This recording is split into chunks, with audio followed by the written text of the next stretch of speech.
livros de teologia, de filosofia, aquelas calhamaços que eu estava estudando para os meus resumos do curso de História e de Antropologia Bíblica lá do Fuller e de outras matérias.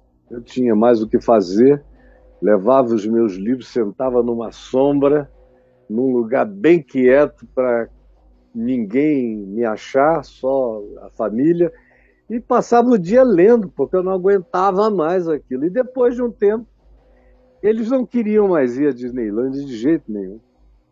Não, lá a gente já cansou, né? Só queriam ir para o Magic Mountain ou para o Not Berry Farm.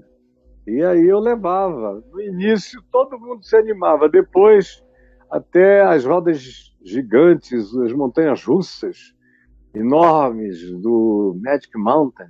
Até isso eles cansavam. Ah, não, não, não. Aí, quando mudamos para a Flórida, eles queriam ir toda hora. 5 vezes depois, porque é tudo muito maior e tem muito mais parques, depois de umas idas, eles não aguentavam mais, só iam quando tinham que levar parentes, amigos para lá. E eu, como eles já estavam agora adultos, quase, ou adolescentes, os mais jovens e jovens adultos, os mais velhos, eu dizia: ó, peguem um carro e vão. Porque eu ficava no hotel, na piscina, com um bom livro, lendo, porque não dá, chega uma hora que não dá. Como não dá coisa alguma que se baseia nisso. Por exemplo, eu adoro os musicais da Broadway, em Nova York. Amo. Então, quando eu estou em Nova York, dependendo do tempo que eu vá passar, eu vou ver 4, 5 shows musicais da Broadway. E, por exemplo, o Fantasma da Ópera, eu sozinho devo ter visto umas 3 vezes. Mas levando filhos e família, eu devo ter visto mais de 10 ou 12, sem falar quando se transformou num filme. E aí eu vi mais 1 ou 2 vezes.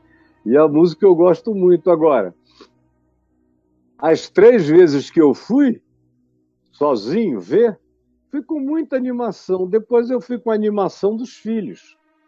Uma vez fomos só eu e minha caçulinha, Juliana, que tinha 12 anos, se vestiu de mocinha, saiu com o papai à noite. Fomos para... Naquele tempo as filas eram todas elegantes. Hoje em dia o negócio está meio avacalhado. Mas naquele tempo não, todo mundo se vestia bem para ir, ela toda mocinha. Agora, pergunta se ela quer ir de outra vez assistir o Fantasma da Ópera. Ela já foi 3, 4, não quer mais ir. E com a religião vai acontecendo a mesma coisa, especialmente com os filhos da gente. O pessoal cansa, porque é o mesmo carrossel ou a mesma montanha-russa, mas é o mesmo cenário, é a mesma repetição, é um disco que no máximo toca ao contrário. Mas é a mesma coisa sempre. E o que isso gera? Gera insensibilidade, descaso. Quanto mais hábito religioso, mais insensibilidade espiritual. Pense nisso, se você quiser, repita comigo. Quanto mais hábito religioso, sensibilidade espiritual. Como é assim com tudo. É assim com a família, é assim com a parentela, é assim com todo tipo de proximidade. Você vive juntos todo dia. Aquela mulher que você adorou, amou, quis devorar viva e casou com ela, linda, maravilhosa. Agora, 5 anos depois, ela dorme frustrada porque não recebe um beijinho, porque não recebe um aconchego, porque você não bebe mais vinho no cálice que ela tem, derramando doçuras, porque você simplesmente se dessensibilizou, se habituou. Eu vejo homens casados com as mulheres mais lindas do mundo e se habituam. A gente se habitua a tudo, a beleza, a feiura, ao bom hálito, ao mau hálito, ao bom cheiro, ao mau cheiro. O hábito determina insensibilidades. Quando você, por exemplo, gosta muito de perfume, mas você usa sempre, como é o meu caso, eu estou cheiroso. Eu venho para cá, não posso não encontrar ninguém, mas eu me encontro. Está cheiroso, eu gosto desse cheirinho. Ai, que delícia. Agora, se eu não fizer assim, eu não sinto mais, porque sou eu que estou usando. Os outros podem sentir. A gente, por outro lado, eu vejo mulheres que foram casadas e são casadas com homens que têm um mau hálito insuportável. Funcionários, eu já tive mais de 4, 5 mil funcionários. E alguns com um mau hálito que entravam na minha sala, me davam um relatório de 5 minutos, a sala saía, eles saíam, a sala ficava empesteada, tinha que desligar o ar-condicionado, abrir as janelas, porque era um hálito pior do que um esgoto, às vezes. E você tinha que, depois de um tempo, chamar a pessoa e dizer, olha, se trata, isso é uma questão de saúde humana, conjugal, familiar e profissional. Mas, em geral, a pessoa dizia, interessante, a minha mulher não sente nada, por que será? E eu dizia, por causa da saturação olfativa. Ela se defende, fazendo com que o cérebro dela a protege daquele odor que no início, em algum momento, foi desconfortável, mas ela te ama tanto, convive com você, é contigo que ela quer viver, que ela eliminou essa categoria de discernimento. E a gente faz isso com muita coisa.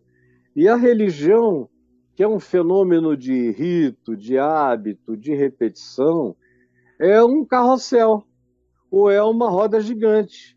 Mas é o mesmo cenário, é a mesma coisa, e a pessoa entra ali criança, chega a uma certa idade totalmente insensível. Já viu tudo, já ouviu de tudo, não se toca com mais nada. Quando alguém diz, vamos abrir em Lucas 15, na parábola do filho pródigo, aí a pessoa diz, outra vez, aí é só o mesmo texto. Mas se você me ouvir pregar nele, cada vez vai ser uma mensagem diferente.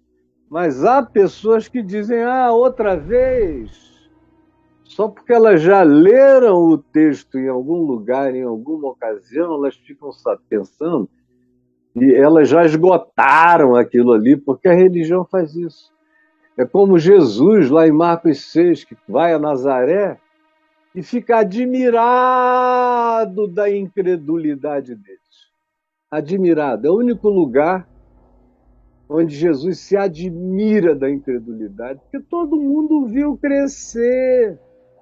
É uma familiaridade que perversifica o olhar, que dessensibiliza, que bloqueia a cognição, e a pessoa diz, não tem nada para eu aprender daí, porque eu vi o moleque crescer.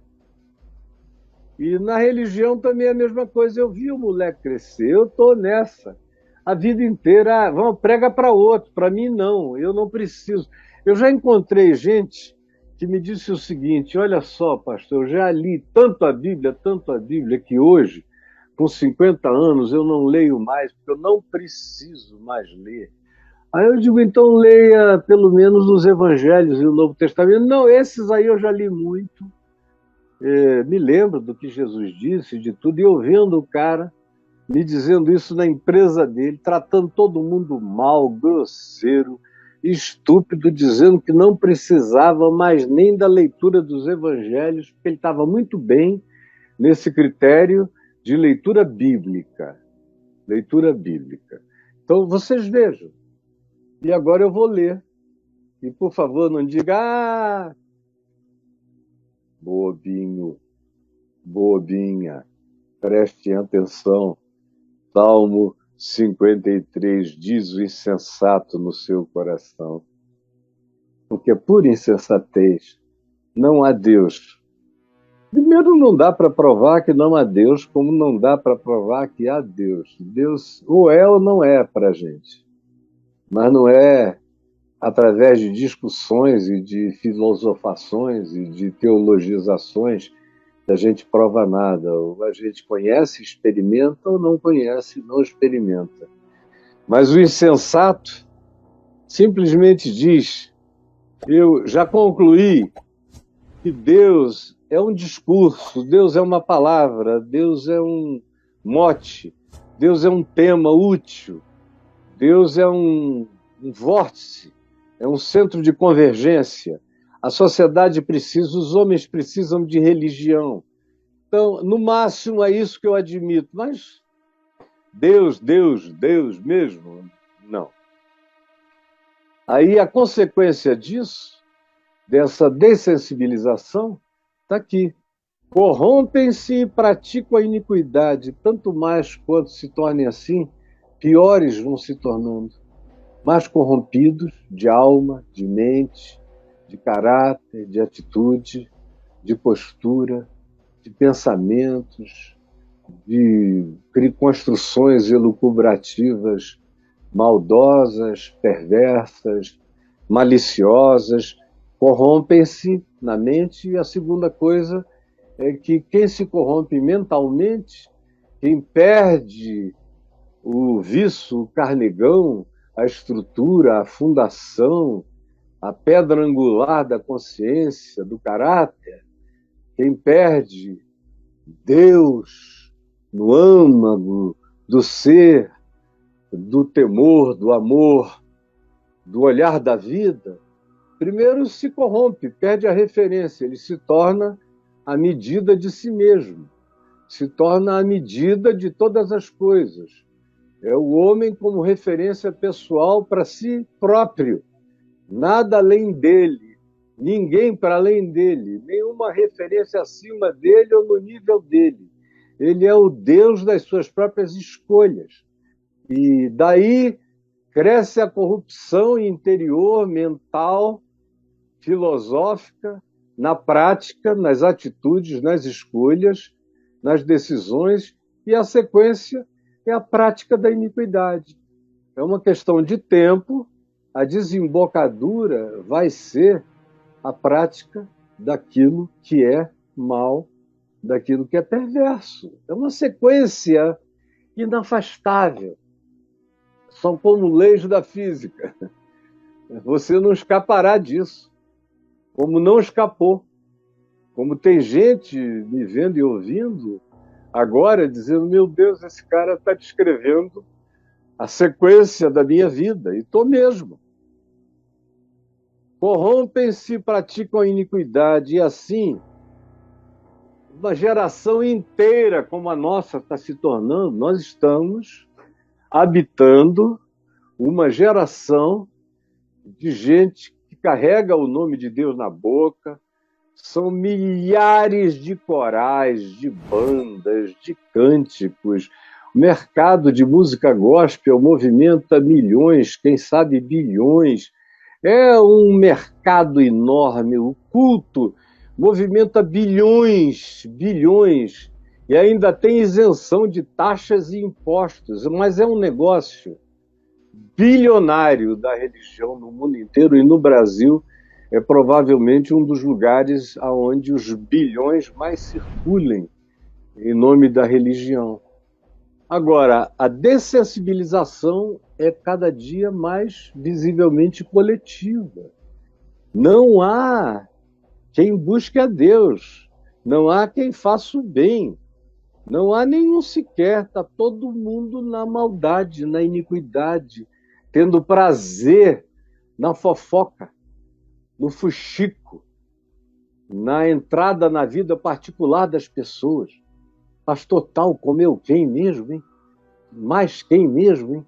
Tem mais gente aí, me conta, e é todo mundo querendo saber porcaria, e sentem até uma certa alegria.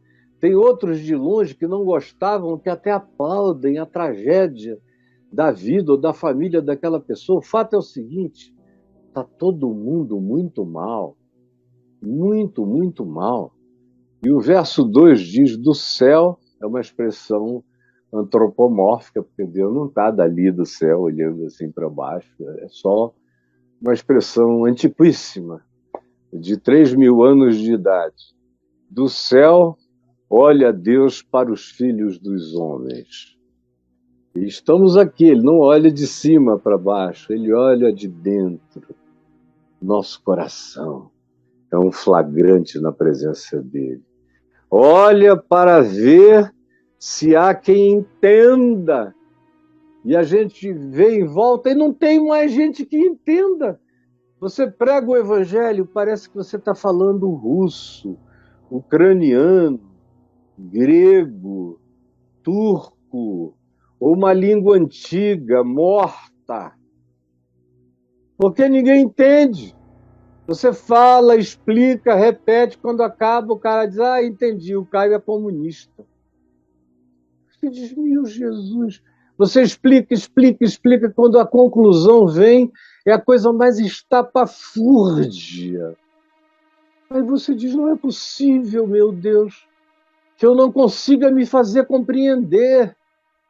Agora, os de fora entendem, as crianças entendem, os adolescentes entendem, os ateus entendem, os agnósticos entendem, os professores de filosofia entendem, são só os religiosos da teologia aos crentes simples que não entendem.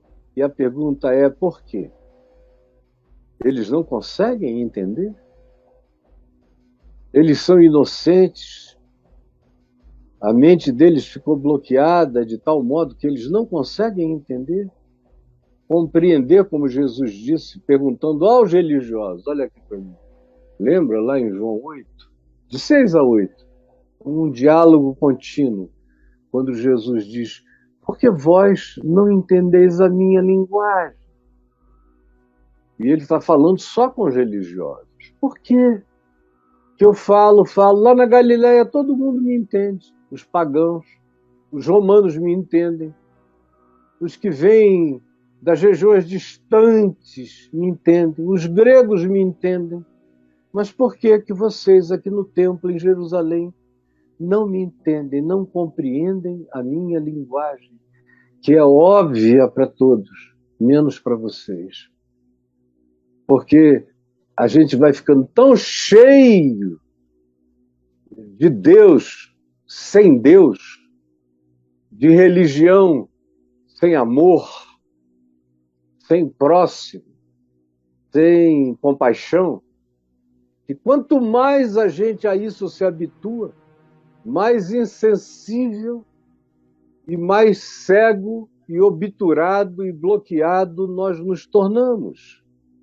E olha o Senhor para ver se no meio desses que se tornaram loucos, insensatos, insensíveis, que corromperam a mente e as suas práticas, se ainda há alguém que entenda, se ainda há gente que com sinceridade de coração ame a Deus, queira aprender o Evangelho, queira absorver a mente de Cristo, queira ainda ter o caráter de Jesus para viver, tenha como ambição tornar-se parecido, semelhante a Ele, nas suas práticas, nos seus relacionamentos, na sua dadivosidade, na sua paternidade, na sua maternidade, na sua filiação, nas suas amizades, na sua profissão, nos seus estudos, nas suas compreensões, cada vez mais entender segundo Ele, a partir dele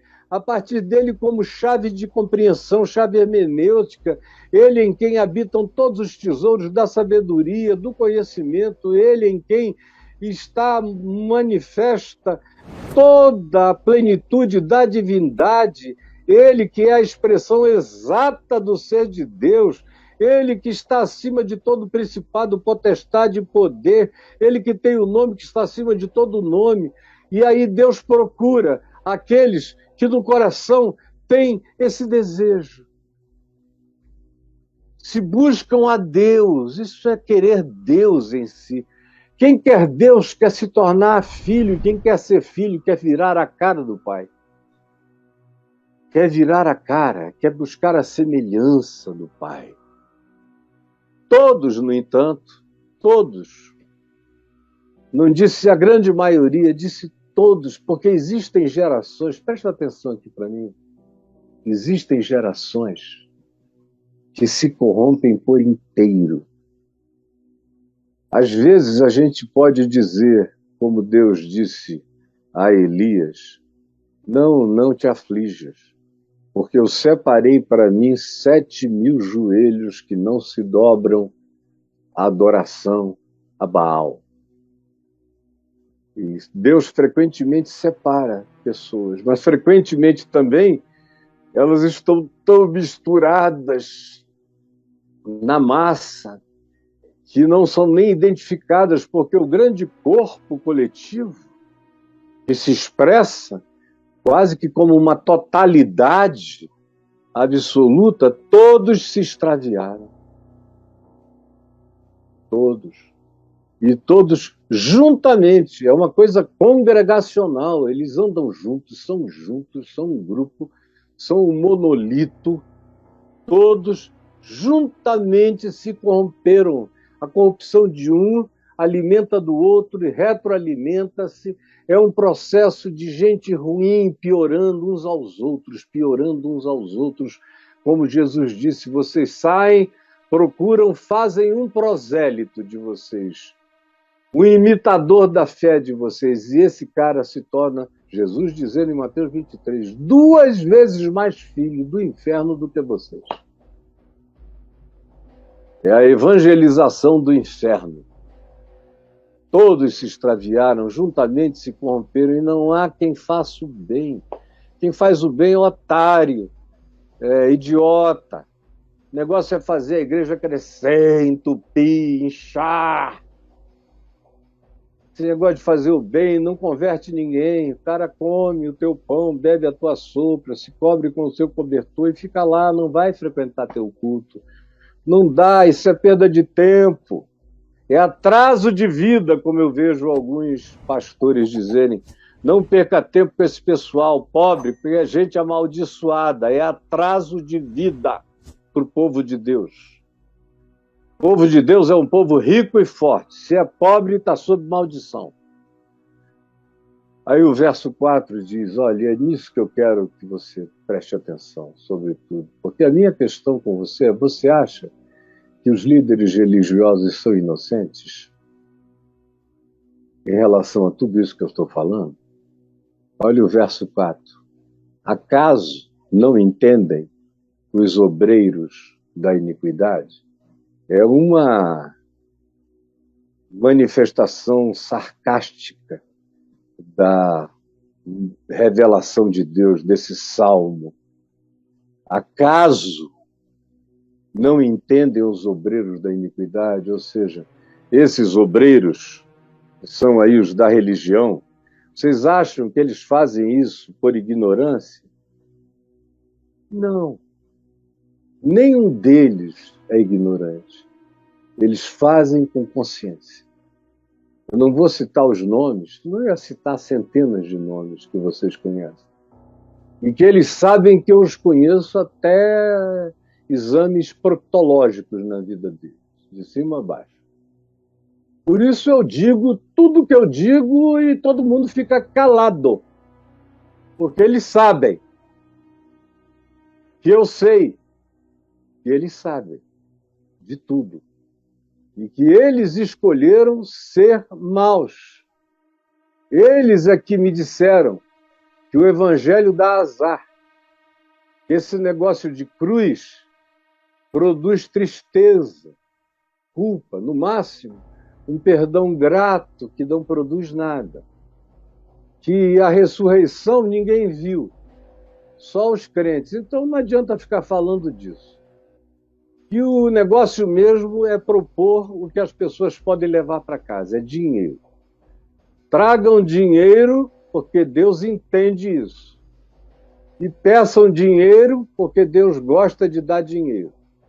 Ele é como Baal, Astarote, Moloque, Dagon, é como Sete, do Egito, é como vários outros deuses que gostam de agradar os seus fiéis com remunerações materiais, que os façam ficar cada vez mais devotos ao dinheiro e aos bens, que obviamente não vão para Deus nenhum. Quando você arreia o sacrifício e deixa e vai embora à noite, no dia seguinte volta e não tem ninguém, foi o sacerdote com a família dele ou algum espertalhão que comeu, não foram os deuses. E a grana que você põe no gasofilácio cai direto no bolso do representante de Deus, que é esse obreiro da iniquidade. Acaso eles não entendem? Eles são inocentes. Não, se você pegar o que alguns dos mais falantes, mais orais, mais verbais deles, você pegar e acompanhar o que eles disseram nos últimos 10 anos, está tudo gravado, e você editar, você vai ver que é contradição sobre contradição e que a cada governante eles mudam de opinião, vão profetizando coisas por outro cara.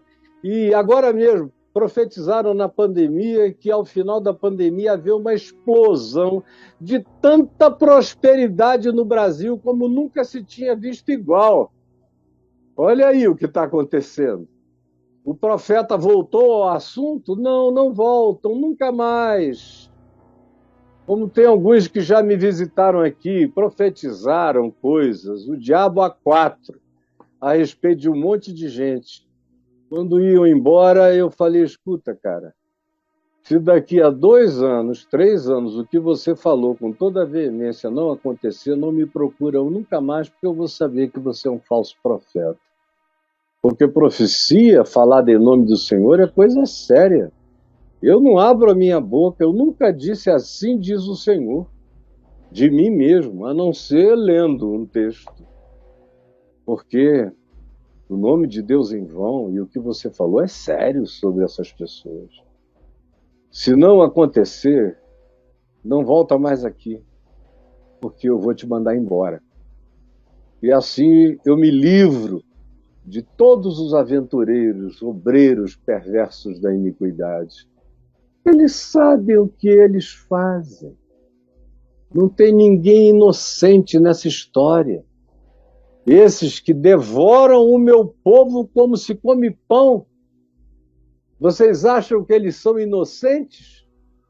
Como Paulo disse, eles são aqueles que consideram a pregação ou o nome de Jesus ou o uso do nome de Deus uma maravilhosa fonte de lucro. É o que Paulo diz escrevendo aos Filipenses, é fonte de lucro. Ou como a epístola de Judas e a segunda epístola de Pedro nos dizem, é aproveitamento, é fonte de lucro, tudo em nome de Deus, e você não enxerga, né? Você vai, depois de uns tempos, está igualzinho, dessensibilizado, perdeu a paixão, o amor, o calor, a alegria, acabou tudo, ficou do jeito que você está. É uma tristeza. E você acha que eles não sabiam? Enquanto eles devoram teu dinheiro, teu pão, tua comida, tua vida, tua alma, teu sangue, teu suor, teu trabalho, você se tornou empregado dele e ainda paga para trabalhar. Até morrer, você acha que ele é inocente, que ele não sabe? Que ela não sabe? Não, eles sabem. Agora, olha só o verso 5. Tomam-se de pavor onde não há a quem temer. Depois de um tempo, isso eu acho interessante. A consciência vai ficando tão perturbada, tão acusada, como eu já vi alguns obreiros da iniquidade. Eles me procuram quando eles já não aguentam mais, quando já estão para se suicidar, geralmente me procuram. E eu não estou com exageros, quando já estão para se suicidar, muitos me procuram. E eu tenho podido ajudar as dezenas deles. Mas um deles era o líder de um dos ministérios mais conhecidos no Brasil. Mas para mentir todo dia, sendo o gestor daquele líder evangélico, Ele mentia tanto, mentia tanto, mentia tanto, enganava tanto, dizia tanta lorota para fazer as pessoas acreditarem naquele líder, que quando ele saía do culto, depois do quinto culto do dia, sei lá quantos cultos por dia, ele me disse que saía com aquela angústia depois de uns anos fazendo aquilo, foi dando uma vontade de morrer, uma angústia, uma angústia.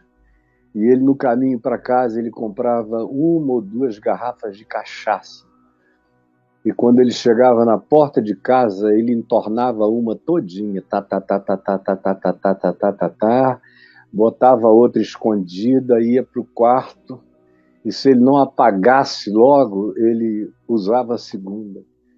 Ele falou, já venho fazendo isso há anos. Do contrário, eu me suicido qualquer noite dessa quando eu chegar em casa.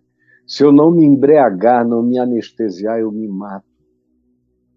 Eu perguntei para esse indivíduo especificamente o porquê. Ele falou, porque mesmo sabendo que ninguém sabe de nada, pelo menos até onde eu saiba, eu sei e eu já não aguento mais. E eu me sinto perseguido de dia e de noite. E essa é a consequência psicológica descrita no Salmo 53, verso 5. Tomam-se de grande pavor. Você entendeu? Talvez você esteja assistindo alguém viver isso. Alguém que está ficando mentalmente perturbado, doente. Foi um grande líder, mas surtou. Anda angustiado, se sentindo perseguido, paranoico, tomado de grande pavor, aonde não há o que temer. Humanamente falando, ninguém viu, ninguém vê. Mas a pessoa anda apavorada, é um pânico, é uma vingança, como diz o escritor de Hebreus, fica tomada por forte expectação de juízo e de fogo vingador. A alma do obreiro da iniquidade, depois de um tempo, se a misericórdia de Deus o alcançar, ele fica tomado de pavor, de angústia, de paranoia, com vontade de se suicidar. É a última chance que esse espírito tem de se converter e parar de enganar a alma humana, de comer o próximo como se fosse pão. Eles não invocam a Deus. Eles fazem tudo em nome de Deus, mas não há nenhuma vida com Deus no coração deles. Deus é morto, Deus não é Deus. Por isso é que eles se tomam de pavor, eles vivem na paranoia. Deus não é Deus para eles, mas eles sabem que existe verdade de Deus contra eles, ainda que eles não queiram admitir, e que eles achem que naquele dia podem dizer, Senhor, Senhor, em teu nome expulsamos demônios, profetizamos, curamos doentes, e que o Senhor não lhes dirá, apartai-vos de mim, todos vós que praticais a iniquidade, eu não vos conheço. Nunca vi nenhum de vocês, nem mais gordo, nem mais magro. Vocês passaram por aí falando de mim e eu nunca soube de vocês. Saiam da minha presença, porque Deus dispersa os ossos daquele que sitia o povo de Deus, que maltrata o povo de Deus, que oprime, que come, que engana, que mata, que dessensibiliza. Deus vai dispersar até os ossos desses perversos. Ficarão sem memória na terra. E aí o verso 6 termina dizendo, tomara que venha o livramento de Deus ao povo que ainda queira livramento, quando Deus restaurar a sorte do seu povo. Tomara que ainda haja restauração para esse povo, que hoje aparentemente está todo engolido, tomado, lambido pelo veneno dos obreiros da iniquidade. Os obreiros da iniquidade. Senhor, eu peço que essa palavra que eu falei com toda a simplicidade, não dá para ser mais simples, eu tenho buscado, tu sabes, dizer tudo da maneira mais compreensível possível.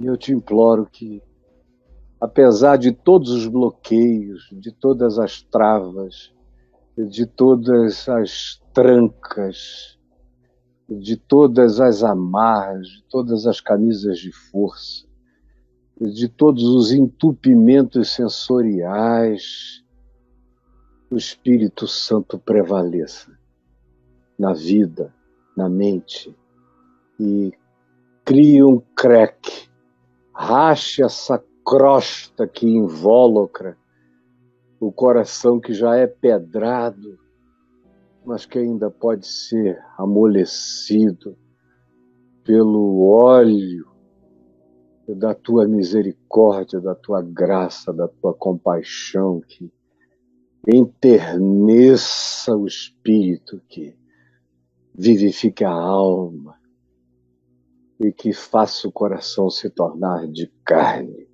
sensível para Deus e para a vida, andando no amor de Deus. É o que eu te peço em nome de Jesus. Amém e amém.